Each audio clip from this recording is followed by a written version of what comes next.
నమస్తే రమగారు. నమస్తే జయ. ఒక చందమామ కథ ఒకటి ఉంది జయ. చెప్పండి. భలే ఇంట్రెస్టింగ్గా ఉంది.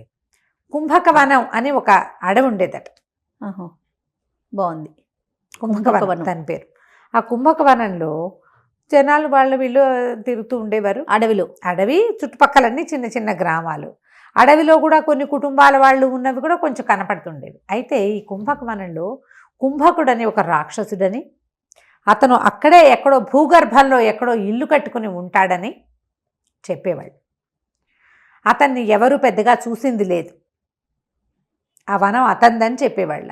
ఆ అడవి ఎప్పుడైనా ఒక్కొక్కళ్ళకి ఏదో ఒక రూపంలో కనపడేవాడని, వాళ్ళకి మామూలు కట్టెలు కొట్టడానికి వెళ్ళిన వాళ్ళకి చందనం చెక్కలు దొరకటం, తేనెటీగలు ఒక్క తేనె కాస్త తేనె కోసం పట్టుతేనె కోసం వెళ్తే 25-30 తేనె పట్టలు దొరికేసేయటం, కట్టెలు కొట్టుకోవడానికి వెళ్తే వాళ్ళకి మంచి అద్భుతమైనవి వనమూలికలు లాంటివి దొరకటం, ఒక మూలిక కోసం వెళ్తే అన్ని మూలికలు ఒకే చోట దొరకటం, అట్లా లాభం కనపడేదని చెప్పేవాళ్ళు. ఈ కుంభకుడు అప్పుడప్పుడు మానవ రూపంలో ఎవరికైనా కనపడతాడని, అతను కనపడ్డప్పుడు వీళ్ళకి భలే లాభం చేకూరుతుందని కూడా చెప్పుకునేవాళ్ళు. వాడేం చేయడా? ఏం చేయడు. అతనికి మనుషులు మంచి వాళ్ళైతే వాళ్ళకి సహాయం చేస్తాడని, బహుమతులు ఇస్తాడు కుంభకుడు అని నమ్మేవారు. శాంటా క్లాజ్ లాగా. కానీ అలా జరిగిన దాఖలాలు లేవు, కానీ ఆ మాటలు మాత్రం ఉండేవి. అయితే ఈ అడవిలో కర్దముడు అని ఒక కుర్రాడు ఉండేవాడు. ఇతనికి రేవతి అని భార్య, ఒక 2 ఏళ్ల పిల్లవాడు గోపాలుడు అని ఒక పిల్లాడు ఉండేవాళ్ళు. ఈ ఒక 25 ఏళ్ల వాడు ఈ కర్దముడు. యాక్టివ్గా ఉండేవాడు. ఏదో అడవిలోకి వెళ్ళి అవి ఇవి తెచ్చుకుని పుట్టతేనే అవి తెచ్చేవాడు, ఊళ్ళోకి వెళ్ళి అమ్మేవాడు, కట్టెలు కొట్టుకొచ్చేవాడు. రెక్కాడితే కానీ డొక్కాడదు. చంటి పిల్లాడు ఉన్నాడు కాబట్టి భార్య ఇంటి దగ్గరే చక్క పెట్టుకునేది, చుట్టూ తమనవి పుల్లలవి ఏరుకొచ్చుకుని పొయ్యి వెలిగించుకోవటం, భర్త తను కులాసాగా ఉండేవాళ్ళు. చిన్నపిల్లలు ఆ వయసు 25-30 ఏళ్ల వాళ్ళకి పెద్దగా విశేషాలు ఏమక్కర్ల, సరదాగా సంతోషంగా ఉండడానికి చాలా వెసులుబాట్లు అక్కర్ల వాళ్ళకి. వాళ్ళకి తినడానికి ఇద్దరు కులాసాగా కాలక్షేపానికి ఉంటే చాలు. వయసు పెరిగే కొందుకే కదా మనకు ఆశలు పెరుగుతాయి. ఈ 25 ఏళ్ల వాళ్ళకి ఏముంటుంది, కాయ కసురు ఏం తిన్నా అరుగుతుంది ముందు. అయితే ఒకనాడు ఏమైందంటే ఈ కర్దముడు అడవిలోకి వెళ్ళాడు. ఈ కుంభకుడు గురించిన మాటలు ఈ అడవిలో ఆ అమ్మాయి వింటూనే ఉండేది. ఒక ముసలాయన వచ్చాడు. ఆ సమయానికి ఈ అమ్మాయి పొయ్యి వెలిగించుకుంటుంది. పొయ్యి వెలిగించుకుంటుంటే ఆ పొయ్యిలో ఊదుతూ నిప్పులు ఎర్రగా మెరుస్తుంటే, ఈ నిప్పంతా బంగారం అయిపోతే ఎంత బాగుంటుంది. బంగారం దొరకదే, అడవిలో వాళ్ళకి బంగారం దొరికింది, వీళ్ళకి వెండి దొరికింది, వాళ్ళకి గంధం దొరికింది అంటారు. మనకి ఏనాడు దొరకలేదు ఏంటి? పాపం కర్దముడు ఎంతో మంచివాడు కదా, అయినా కూడా మనకి ఎందుకు దొరకలేదు? ఇలా ఆలోచించుకుంటుంది. చలికాలము. ఈ అమ్మాయి పొయ్యి నిప్పులు వెలిగించుకుని ఆ నిప్పుల దగ్గర పొయ్యి సగన కూర్చుంటే రాత్రులు చలి కాగటానికి వీలుగా ఉంటుందని పెద్ద పొయ్యి వెలిగించింది. ఒక ముసలాయన వచ్చాడు అదే సమయానికి. వచ్చి అమ్మ చాలా చలిగా ఉంది, ఏదన్నా వెచ్చగా ఉందా అన్నాడు. పొయ్యి వెలిగించాను తాత, నిప్పు సెగను కూర్చుందు కానీ లోపలగా ముసలాయన్ని పిలిచింది. పిల్లాడు అక్కడ ఇక్కడ ఏదో గిలకాయలు పెట్టుకుని ఆడుకుంటుంటే ఏమైంది, పొయ్యి సెగను కూర్చున్నాడు. వెళ్ళొస్తానన్నాడు. ఎందుకు తాత, రాత్రిపూట వెళ్తావు, గంజి వేడిగా ఉంది, కాస్త కాచాను, కాస్త తాగి ఈ పూట పడుకో, తెల్లవారి బోదుగానిలే, ఎందుకు అనేసరికి సరేనన్నాడు. సరేనంటే సరే గంజి ఇచ్చి, కర్దముడు ఇంకా రాలేదమ్మా, రోజు వేళకి లేటుగా వస్తాడా అని అడిగాడు. అడిగేసరికి తెల్లపోయింది. మా ఆయన నీకు తెలుసా తాత? తెలియకేమమ్మా, ఈ అడవిలో కర్దముడిని ఎరగని వాడెవడు, నేను ఈ పక్క నుంచి చాలాసార్లు వెళ్ళా, ఇవాళ ఆలస్యం అయిపోయి ఇట నీ నెత్తి మీద పడ్డా కానీ లేకపోతే నేను చాలా మాటలే మీ గుడిసెని చూశాను నేను అన్నాడు. ఓహో, మొగుడికి తెలుసు కాబోలు అని కూడా అనుకుంది. ఆ గంజి తాగాడు. ఆ పొయ్యి సెగన పక్కనే కూర్చుని వెచ్చగా చలి కాగుతూ కూర్చున్నాడు. బాగా చీకటయ్యాక కర్దముడు ఏదో లేడిని కొట్టుకుని వచ్చి పట్టుకొచ్చాడు లోపలికి. గుడిసెలకు చలి చంపేస్తోందే, అన్నం వండావా అన్నాడు. రా నాకు ఆకలిస్తుంది, వేడివేడిగా అన్నం ఉంటే పెట్టేసే అన్నాడు. అనేసరికి ఆ మూల కూర్చున్న ఆయన్ని చలిగాలుతున్నావు తాత అన్నాడు. కానీ ఊరికే అడిగాడు తప్ప వీళ్ళిద్దరూ పరిచయం ఉన్న వాళ్ళుగా అమ్మాయికి తోచల. ఆయనేమో మెల్లిగా తలకాయ ఊపాడు. ఆ పొయ్యి పక్కనే నేలకు సాగిలపడి పడుకున్నాడు. మెల్లిగా గురక పెట్టేస్తున్నాడు. వీళ్ళిద్దరూ ఫ్రెండ్లీగా లేరు, ఒకళ్ళనొకళ్ళు ఎరిగిన వాళ్ళుగా కూడా అనిపించలే.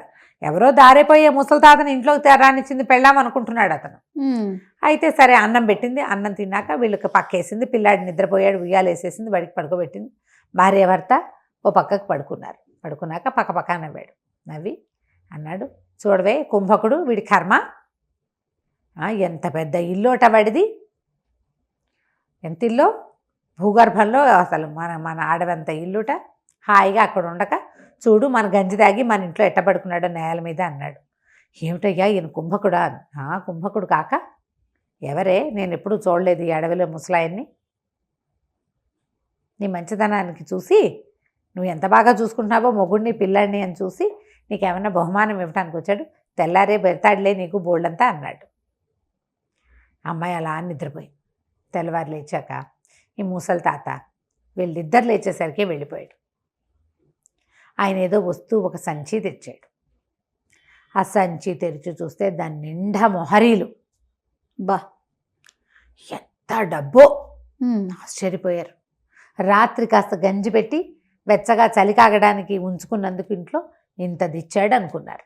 అక్కడి నుంచి కర్దముడు అన్నాడు, మరేమో మనం పని చేద్దాం, ఈ డబ్బంతా మనకు దగ్గర ఉందని తెలిస్తే జనాలు ఎవరన్నా మీద పడిపోతారు, చెట్టు కింద పాతేస్తా, 100 మొహరీలు తీసుకెళ్ళి ఊళ్ళోకి వెళ్ళి మనకు కావాల్సిన సరుకులు తెచ్చేస్తానన్నాడు. సరే అన్నది. ఇల్లంతా బాగు చేసుకుంది. ఆ ముసలి తాత పడుకున్న పక్క అంతా దులిపింది, నేలంతా అలుక్కుంది. ఇతను ఏం చేశాడు, 100 మొహరీలు తీసుకుని మిగిలిన డబ్బంతా వేప చెట్టు కింద పాతి పెట్టాడు. సాయంకాలం వచ్చాడు. వచ్చేటప్పుడు ఎన్ని సామాన్లో తెచ్చాడు, ఒక బండి కూడా కొనుక్కొచ్చాడు. ఎన్ని సామాన్లు, పిల్లాడు ఆడుకునేవి, ఇంట్లోకి బొచ్చడి సామాన్లు పట్టుకొచ్చాడు, బోల్డ్ రకాలు. అక్కడి నుంచి బండి పూట మనకి ఇంత డబ్బులుంటే మన దగ్గర కాలినడకని తిరగాల్సిన కర్మ ఏమిటే మనకి, అందుకని బండి కొనుక్కొచ్చాను అన్నాడు. అతను తాగి వచ్చినట్టు తెలిసింది అమ్మాయి. భర్త తాగేసి వచ్చాడు. ఆ రాత్రి ఒళ్ళు తెలియకుండా నిద్రపోయాడు. మళ్ళీ మర్నాడు 100 తవ్వి తీసాడు. అమ్మాయి అడిగింది, ఆ 100 పట్టుకెళ్ళి 100 అయిపోయినాయా అని అడిగింది. అయిపోక మనకేమైనా తక్కువ లోట, వేలకు వేలున్నాయి, ఎందుకు జాగ్రత్తగా ఖర్చు పెట్టాలి మనం అన్నాడు. మర్నాడు మళ్ళీ 100 తీసాడు. మళ్ళా వెళ్ళాడు. ఏవేవేవేవేవేవో తెచ్చాడు వస్తువులు. తాగేసి వచ్చాడు. తీసుకెళ్ళటం తాగేయటం, తీసుకెళ్ళటం తాగేయటం, తీసుకెళ్ళటం తాగేయటం, ఇదే పాట. రోజులు గడిచే కొందికి అతను తెచ్చి ఇవన్నీ ఎందుకు కొంటావు అనేది, ఇవన్నీ ఎందుకు మనకి అంటే, ఆ గుడిసెలు ఆ సామాన్లు ఏవి పట్టవు, అతను కొనుక్కొచ్చేవి ఎన్నో వస్తువులు తెస్తాడు. ఇల్లు లేదు వీళ్ళకి, ఆ గుడిసెలోనే ఉన్నారు. అక్కడి నుంచి ఈ అమ్మాయి శాత పోరటం మొదలుపెట్టింది. అమ్మాయి ఇతను ఏదైనా 2 సార్లు ఈ అమ్మాయి అడిగిందో అతను తన్నేవాడు. అంతకుముందు ఏనాడు అతను చెయ్యెత్తి కొట్టిన పాపాన పోలా రేవతిని. ఇప్పుడు కర్దముడు ఎంతసేపు భార్యను కొట్టడమే. అమ్మాయిని నిలదీస్తుంది, ఎందుకు చేస్తావు ఇట్లా, ఈ తాగొస్తావేమిటి, సుఖం లేదు, సంతోషం లేదు, డబ్బులు వచ్చాయన్న ఆనందం లేదు, నువ్వు ఎందుకు ఇవన్నీ తెస్తావు, ఈ వస్తువులన్నీ ఎందుకు, ఇల్లు బాకిలు ఏర్పరచుకోవాలి, నేను ఎన్ని ఊహించాను, పెద్ద ఇల్లు కట్టుకోవాలి, శుభ్రంగా వ్యవసాయం చేసుకోవాలి, 10 మందికి పని ఇవ్వాలి, 10 మంది పాలేళ్ళు ఉండాలి, 4 గొడ్లు ఉండాలి, పిల్లా పాపతో తొలుతూగాలనుకుంటే నువ్వు తప్పదాగటమే కనపడుతుంది, వస్తువులు కొనుక్కొస్తావు, ఇందులో ఒకటి రక్తికి రంగానికి వచ్చే వస్తువు లేదు, ఈ సామాన్లన్నీ ఎందుకు చేస్తావు ఇవన్నీ అని ఓ అరిచి కేకలు పెట్టింది. కేకలు పెడితే ఏమన్నాడు, సరే ఇల్లే కదా అంటే, ఏమంది, ఇల్లు నేను కట్టించుకుంటా, 400 వరహాలు 300 వరహాలు తీసి నాకు ఇవ్వు, పని వాళ్ళని పెట్టుకుని నేను ఇల్లు నాకు కావాల్సినట్టు కట్టించుకుంటా అంటే, నీ బొంద నీకేం తెలుసు, నువ్వు ఇంత పీతబొక్క చిన్న ఇల్లు కడతావు, నేనైతేనా అని చెప్పేసి మళ్ళీ బోళ్ళంత డబ్బు తవ్వి తీసి ఎక్కడెక్కడి నుంచో పని వాళ్ళని రప్పించి పెద్ద ఇల్లు కట్టించడం మొదలుపెట్టాడు. ఆ ఇంటి పని ఇప్పటికీ అవ్వదు, ఈ తవ్వుడు మాత్రం అలాగే ఉంది, తీస్తుండా వేస్తుండా, తీస్తుండా పోస్తుండే. ఈ అమ్మాయికి డబ్బంతా అయిపోతుందని తెలిసిపోయింది. ప్రతిరోజు తీస్తూ ఉంటే లెక్క మాత్రం లేకుండా తీస్తే ఎలా ఉంటాయి డబ్బులు, డబ్బులు అయిపోతున్నాయి అనిపించింది. ఇంతలో ఏమైంది, ఒకనాడు ఇతను ఈ ఊరు వెళ్ళినప్పుడు, టౌన్లోకి వెళ్ళేవాడు కదా, నగరంలోకి వెళ్ళినప్పుడు జూదం ఆడడానికి వెళ్ళటం మొదలుపెట్టాడు. తాగుడుతో పాటు జూదం కూడా.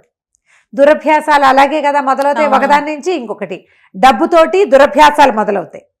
దురభ్యాసం నెంబర్ 1 స్టార్ట్ అయిందంటే 2, 3, 4, 5, 6, 7, 8 ఆటోమేటిక్గా వెళ్ళిపోతాయి. మనం చూస్తున్నాం కదా మనుషుల్ని, అట్లాంటి వాళ్ళని.